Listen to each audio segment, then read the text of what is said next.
কি সুন্দর অ্যাডেনিয়াম ফুটেছে দেখুন। এই যে ফুলটি দেখছেন এটাকে বলে পিস লিলি। বাস্তুশাস্ত্রে বলে এটা নাকি ঘরে থাকা ভালো। এই বছরেই প্রথম এই ফুলটি ফুটেছে, অনেক দিন থাকে। এই ফুলকে সঙ্গে নিয়ে আমার সমস্ত বন্ধুদের জানাই শুভ সকাল। কি সুন্দর দেখুন, মনে হচ্ছে যেন কেউ ছোট্ট ছোট্ট মুক্তগুলোকে বসিয়ে দিয়েছে। সকাল সকাল বৌদি গতকাল রাতের পুজোর প্রসাদ নিয়ে এসছে। সকালবেলা পুজোর প্রসাদ খুব ভালো। তার ওপর ভালোই হলো, আজকে ব্রেকফাস্ট আর করতে হবে না, এটা দিয়েই আমরা ব্রেকফাস্টটা সেরে নেব।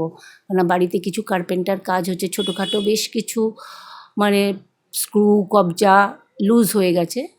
এই যে দুজনকে দেখছেন না, এরা 40 বছর ধরে একসঙ্গে কাজ করে।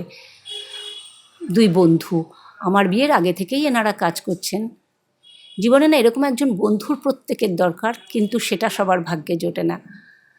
এখন তো প্রশ্নই নেই। দুজন কি মিষ্টি খুনসুটি সম্পর্ক, দুজন দুজনকে আবার ভুল করলে শাসনও করে। এটা আমার পাখির খাঁচা, জানেন, আমার পোষা নিচে যে বিড়ালগুলো আছে আমাদের পোষা, কিন্তু আমার কতগুলো বদ্রি পাখি ছিল। দেখুন ভুল করেছে, আবার ওকে মেরেও দিল।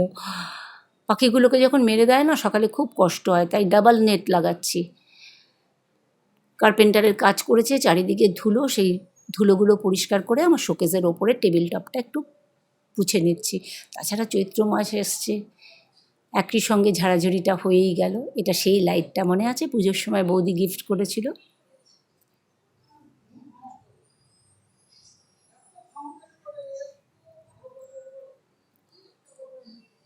এটি একটি বুদ্ধ মূর্তি, আমি না হোম টাউন থেকে নিয়েছি। বুদ্ধ মূর্তি আমার খুব ভাল লাগে, বৌদ্ধদের তীর্থস্থানই আমার খুব ভাল লাগে। আপনারা যারা বুদ্ধগয়া গেছেন নিশ্চয়ই জানেন, অদ্ভুত একটা শান্তি বিরাজ করে। আমাদের এখানকার তীর্থস্থানগুলো এখন চিৎকার চেঁচামেচি, লাইন নিয়ে গণ্ডগোল।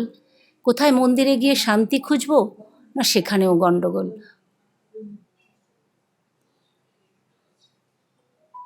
কি সুন্দর নিখুঁত কাজ দেখুন কাঠের মূর্তিটি। একটি কাচের ইয়ের মধ্যে জল রেখে আমি কিছু সবুজ বাগান থেকে কিছু গাছের পাতা কেটে নিয়ে এসেছি, কিনে নিয়ে এসেছি বলেছি। ওটা এই বুদ্ধদেবের পিছনে রাখলে না একটা অদ্ভুত পজিটিভ ভাইব যেন আমার মনে হয় সারা ঘর ছড়িয়ে গেল। কি ভালো লাগে। বুদ্ধগয়ার সেই অশ্বত্থ বৃক্ষটি, জানি না আপনারা কারা গেছেন আমাকে জানাবেন কেমন লেগেছে। অপূর্ব লাগে, কি সুন্দর মেনটেন, কি ভালো লাগছে না।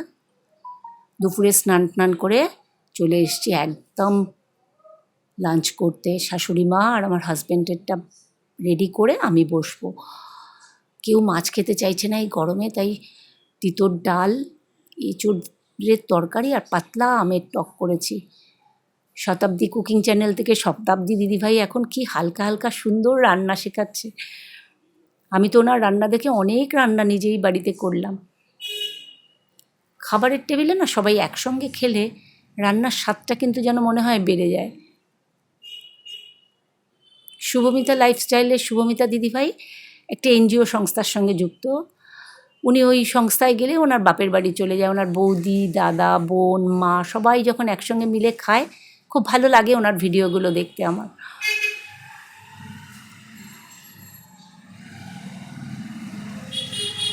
এখন রাত 9টা, আমি নিচে এসেছি। আমার নিচের যে বৌদি, উনি কিন্তু বাঙালি না, ওনারা নন বেঙ্গলি। ওনাদের আজকে বাসিওয়াড়া বলে, আসল শীতলা মার পুজো। শীতলা মায়েরা বলে 7 বোন, তাই যে কাপড় দিয়ে যেটা দেখলেন দুজনকে ওরকম শীতলা মার মূর্তি তো নয়, কাপড় দিয়ে বানিয়েছে। আর 5টা মতো পাথর দেখলাম পান পাতার ওপর দিয়েছে, এটা বৌদির ছোট্ট সিংহাসন। আমি 9টার সময় গিয়ে একবার বৌদির সাজানো দেখে আসলাম। রাতে পুজো হয়, রাত 12টার পর পুজো হবে। এখন বাজে কিন্তু 11:30। আমি খাওয়া দাওয়া করে আবার নিচে একবার গেছি। এই যে বৌদির বোন লুচি ভাজছে। এতক্ষণ যারা আমার সঙ্গে ছিলেন তাদেরকে জানাই আমার প্রাণ ভরা ভালোবাসা। জানি সবাই লাইক দিয়েছেন, তাও যদি ভুলে গিয়ে থাকেন একটু মনে করিয়ে দিলাম। শীতলা মায়েদের 7 বোন তো, তাই 7টা প্রসাদ বেড়েছে। দেখুন রান্না ওনাদের সব হয়ে গেছে, কিন্তু সেটা রাত 2টোয়। আর রাত 3টের সময় রাস্তায় পুজো করবে, তারপরে শীতলা মন্দিরে যাবে। অত রাতে তো আমি আপনাদের ভিডিও দেখাতে পারবো না, তাই যেটুকু পারলাম সেটুকু শেয়ার করলাম। এখন রাত 12টা বাজে। এই যে বৌদির খড়পুরি, লুচি, সুজি হয়েছে। ওইদিকে বৌদির বোন অন্ন, শাক ভাজা, ডাল, তরকারি রান্না চলছে। ভিডিওটা আজকে এখানেই শেষ করব। এই গরমে সবাই সুস্থ থাকবেন। এই যে দেখুন, ভালো থাকবেন। আর যদি ভালো লাগে ভিডিওটাই আমার সঙ্গে জুড়ে থাকবেন। এটি হলো রাত্রের প্রস্তুতি। রাতে যে পুজো দিতে যাবে, তাই এই প্রদীপ এটা দিয়ে চৌরাস্তায় পুজো করবে।